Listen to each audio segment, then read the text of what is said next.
Hello everyone, Jay Stansell here from Product Coalition. Today I've got another product people interview for you. It's different to any of the ones before again. Today I'm speaking to Pranav he's from the product team at Flipkart. If you don't know about Flipkart, you should. Fantastic e-commerce success story from India. And today we're going to be talking a little bit around specifically product management in an emerging market, in the Indian market, and thoughts, ways of working, challenges that Pranav has had whilst getting underway and being a product manager, but also a founder of his own product. So, Pranav, thank you for making some time for us. Pleasure to have you join me. Would you like to get started just to introduce yourself and how you've ended up in a product team role at Flipkart? Sure. So I've pretty much been building for the Indian market for around 4 years now. I started with my own startup, which was an AI and machine learning based sort of equity market tool for retail investments in India. I moved on from there to a year-long stint in Goldman Sachs. I was kind of building technologies at Goldman Sachs. From there on, I went to this retail, basically a real estate market player called Housing, where we used to build out a product for buying and renting properties in India. And from there on, I moved to Flipkart and I started working with the product team. So that's been the journey so far. And I've always been in product, so it's not like I've ever shifted focus from product. So that's kind of Fantastic, thank you. Really interested to hear your thoughts. Let's get started around. We talked a bit on email before the interview around some of the unique constraints and innovations that come with building products for a market like India. yeah. Can you talk through your thoughts and feelings on that? Okay, so India is a challenging market mainly because you have to build for a lot of diversity. So if I were to give you an example, India has the second largest number of English speakers, only after the United States. And that's only about 10% of the population that can understand English. And at the same time, it's nobody's first language. So one of the biggest challenges is what language do you build in if you want to access the entire country, and there is none. Wow. So you kind of have to build in English. You can branch out into regional languages, but then you can't start out with regional languages because it can't scale. So you have to build in English, and then you have to make it so simple that most of the population gets it. I mean, everyone gets, I would say around 25-30% of the population gets basic English. So you kind of have to build, keeping in mind the fact that somebody who's very fluent, almost native fluent in English can get your product, as well as somebody who knows just about a few words. So that's one of the biggest challenges building for India. And then on top of that, the internet speed is hugely different across different channels. So the average speed is around 3.6 Mbps, which is fairly low. But then you also have users who are using less than 1 Mbps, and especially for online products, you need to make sure that they're optimized for both the experience for high-speed internet as well as the basic experience for low-speed internet. So these are the kind of constraints we operate in, and if I were to be specific about online technologies that kind of charge the user, so India is not very comfortable using cards and online payments just yet. Most of the transactions happen in cash. So you'd see this sort of a phenomenon called cash on delivery, which kind of started in India. So you get the product and then you pay for it in cash. So the logistics thereof are a little bit of a challenge to handle. And obviously, if you're building with cash on delivery, then there's always more frauds, more fraudulent transactions, more. It kind of adds a lot of baggage to your product if you're dealing in cash. So then how do you get these guys to get comfortable in cards and kind of move your transactions from a cash space to a card space? Or just getting, so when I was doing my startup, it was entirely online, and it was all to do with stock market, so no physical product delivery. How do you get these guys to pay for the product? First off, nobody pays for content, and second, you don't pay online. So these are kind of some of the challenges that we build in India. But then the reward for it is the scale that the country offers. It's like 100, 200 million internet users, which is much larger than most of the other countries out there. So, yeah. Wow, fantastic. I suppose the upside to cash that immediately springs to mind for me is you're not having to pay PayPal and banks fees, but I can imagine the complexities on the reverse Yeah. is huge. And that's really interesting. I've never had to even consider that before. Um, Yeah. um, we take it for granted, certainly here in Australia, that digital payments are front of mind for everyone. And as Yeah. well as the language considerations, that's really interesting. Um, is that something that you have to test when you talk about keeping the type of English you use and it being basic? Is that something you test with people, or do you have people who are just experts in writing content the right way for the entire population in English? Not really, no. At my startup or in housing, I wrote most of the content. So the only way to go about it is to test. Okay. You kind of hand over the product to some of your target users, and you just ask them if everything's good to go. Also, when you start building something, especially here, it's not like we're directly building for the mass audience. We kind of tier out our audience in such a way that so let's take the example of the retail investment business, right? So most of the guys who are going to make investments are already familiar with a good level of English, so language doesn't become a constraint there. Most of the guys who are going to rent in houses are slightly basic familiarity with English is there. So it's only when you kind of start to approach the mass market that the problem with language arises. So products like so there's this product called Paytm, which is really popular in India. So it's a digital payment system, and they're basically trying to get all of the guys in tier two, tier three cities who pay in cash to get into online transactions. So their language becomes extremely important because you're essentially dealing with someone who has lower levels of internet exposure, someone who's not very familiar with the online market in general, and they're not familiar with the language. So you kind of roll it out. You first roll it out to the niche audiences where you test it out in your MVP. Then you scale it a little bit. I mean, even without looking at the English nuances, you have a good 10, 20 million people at least who are going to access your product. And only when you've saturated that market do you actually move on to. I mean, that's the approach that most people have been following, especially in the large startup space. But then there are startups who build for the niche where they kind of have to iterate. So there was a startup that I was recently reading about. They build apps for farmers to get all of their supplies online. That's where they will have to concentrate on the language.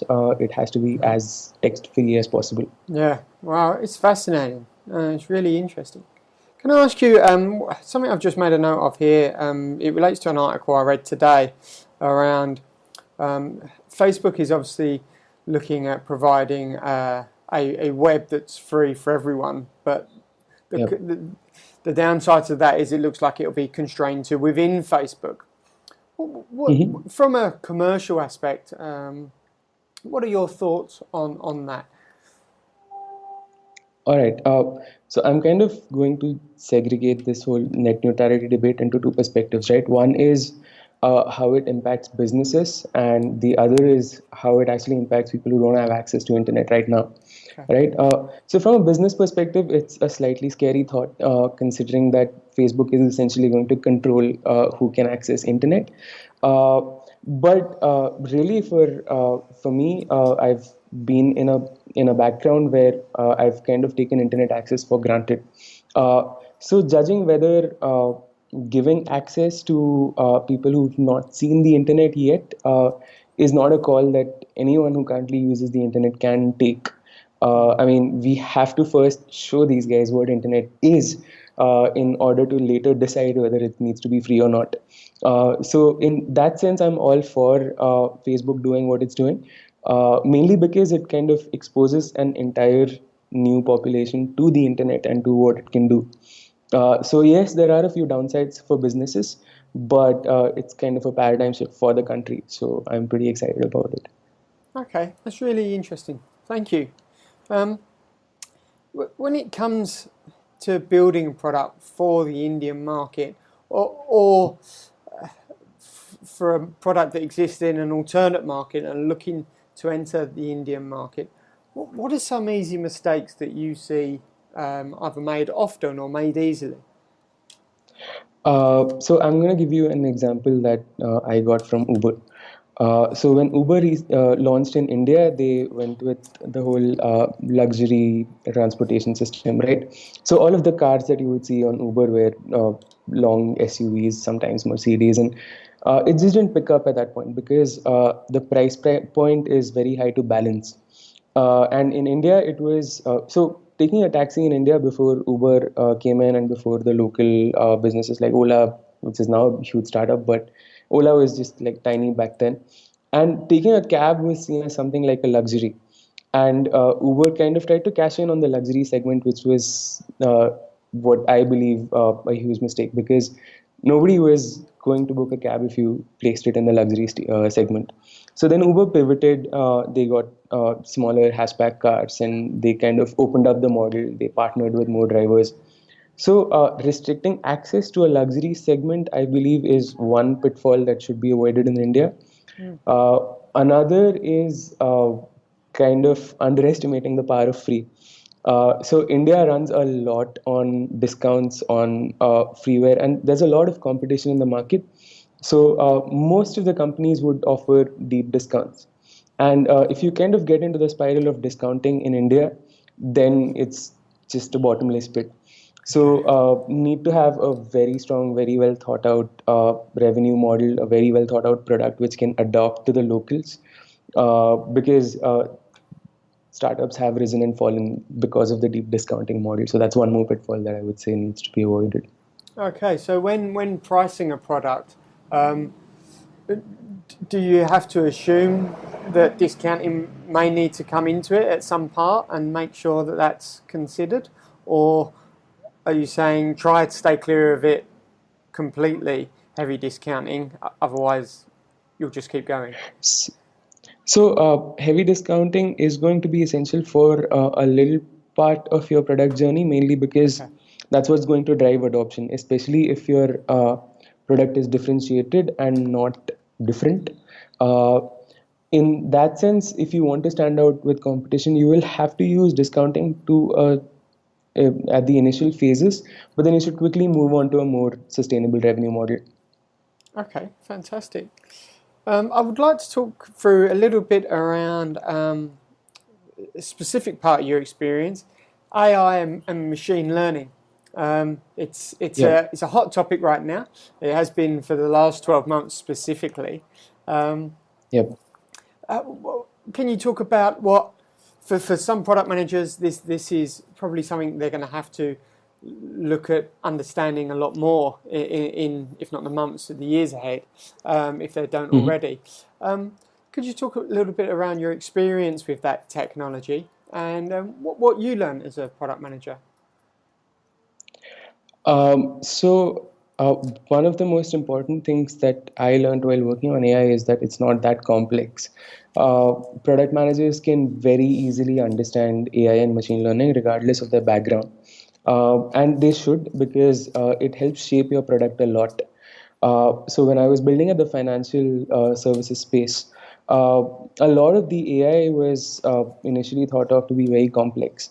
But then as I went through it, I kind of realized that a lot of the inputs, a lot of the decision makers to the AI were actually coming from me, who was in the product role. So you have to get your hands dirty with AI, and it's not that complex.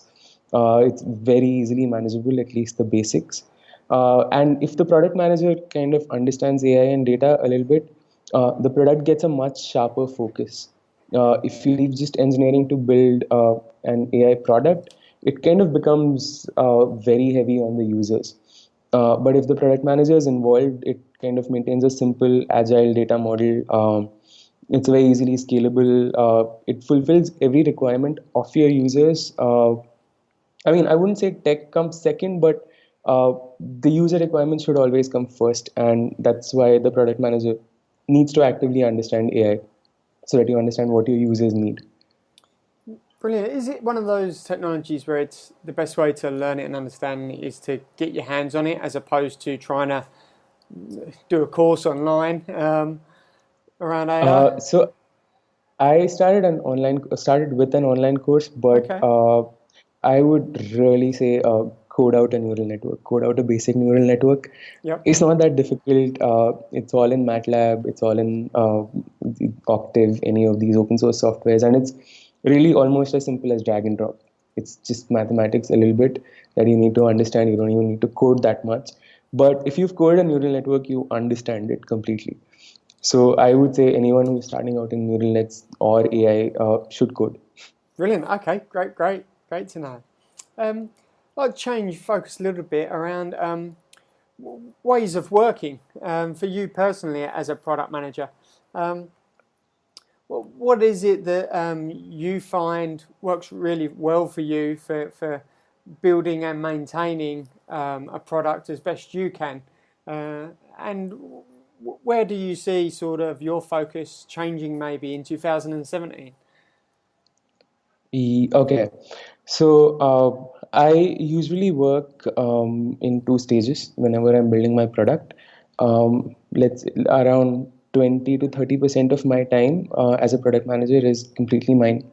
I need to think about what I'm doing. I need to structure the problem, and especially in the initial project kickoff phases, I take about 20% of the project time just for myself, just thinking about how I want to build out the product.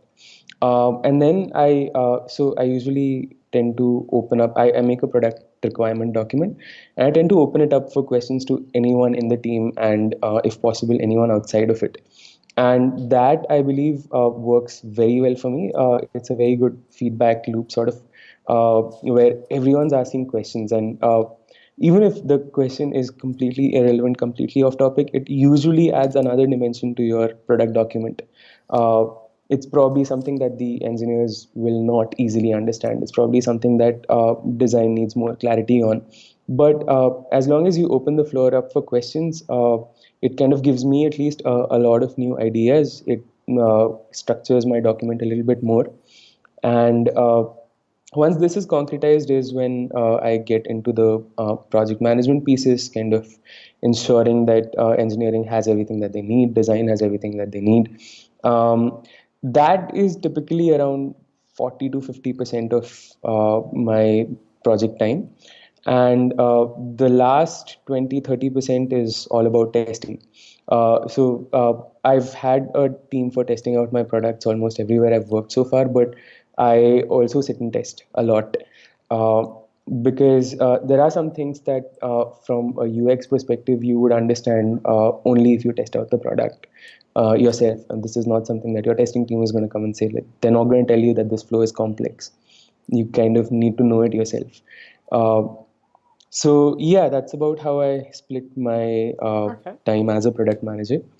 uh, Brilliant. and so over the next 1 or 2 years, I think I would be concentrating a little bit more on high technology products rather than building something on an established platform.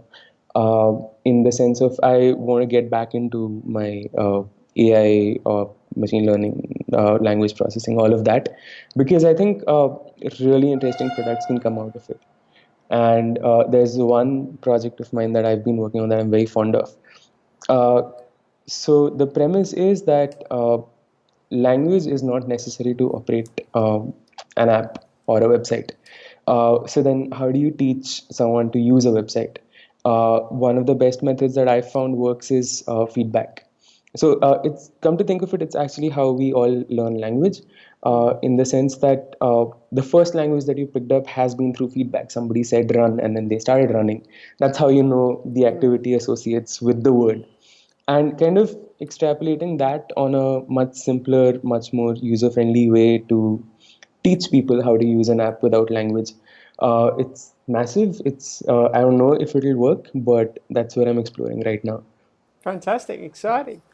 Um, the last question I've got for you, which is one I'm looking forward to hearing a story about the most. Um, let's talk about working at gunpoint. Okay, I knew this was gonna come up. So I was working at the in with the retail sector in India, real estate, and Indian real estate is very fragmented. A little bit of it is organized, a lot of it is not. And I was working on a product that would kind of help you gauge the quality of your real estate agent.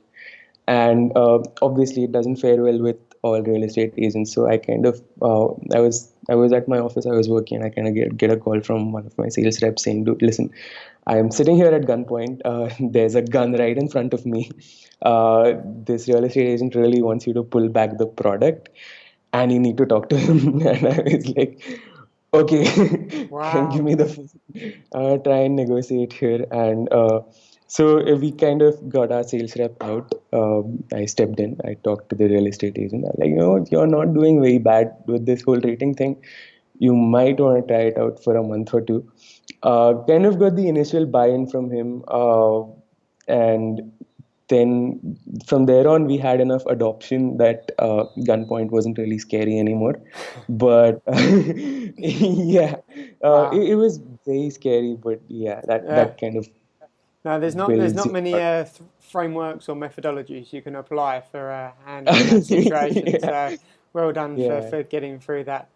Um, Thank you so much for sharing some of your time and talking through life as a product manager in India. It's certainly unique for me, and I've definitely got some stories to share and some thoughts to share when I talk to people about this as well. So thank you very much. Thanks a lot for having me. This was a lot of fun. I Brilliant. really enjoyed it. And thank you Cool. also, Pranav, for not mentioning the cricket. India are Uh, yes. slaughtering England for those who may show a little bit of interest in the cricket. Thank you for not mentioning that as well. Let's be graceful. All right. All good. Okay. Awesome. Thank you very much, Pranav. Yeah. Bye. Okay. So that's Pranav there. Pranav's in the product team at Flipkart, huge e-commerce business in India. And as I say, I certainly learned a lot in a short space of time around considerations and complexities for managing products in India. And it goes to show that being a product manager can mean different things in different regions. And I'd certainly not given that quite so much thought as probably is deserved. That's all from me. I look forward to sharing the next product people interview in future. To see any of the previous interviews we've done, check out productcoalition.com, or you'll find us on YouTube under Product Coalition. Look forward to seeing you again soon. Thanks. Bye bye.